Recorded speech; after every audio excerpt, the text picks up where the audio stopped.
pinakeret. But it's spicy. Don't give me spicy things. You give me only sour things and good things and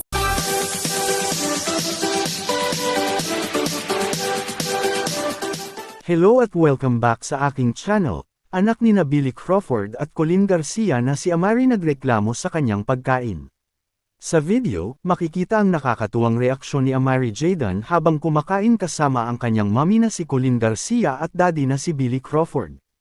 Nabanggit ni Amari na gusto niya ang pinakurat, ngunit nang matikman niya ito ay napansin niyang medyo maanghang pala para sa kanya. Dahil doon, agad siyang nagsabi sa kanyang mga magulang na huwag siyang bigyan ng maanghang na pagkain.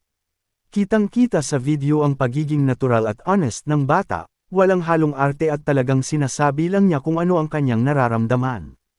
Sa kabila nito, napaka-cute pa rin ang kanyang reaksyon na tila ba nakikipag-usap ng maayos kina mommy at daddy.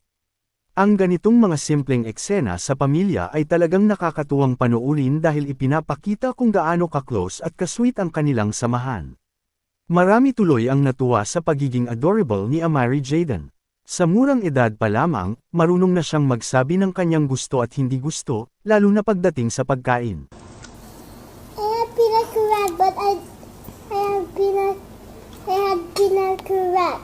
But it's spicy. Don't give me spicy things. You give me only sour things and good things and sweet things like cookies or but the snacks. Oh, you don't like the pinakurat? Yeah. I don't like it. Maybe it tastes like it's spicy. It It's is. too spicy for you. It's sour and spicy, right? Is that one? No. You don't wanna try it again? What? You don't wanna try it again? Yeah. How Did about, you try it? I ate it a while ago. Did it taste that one? This one? Can we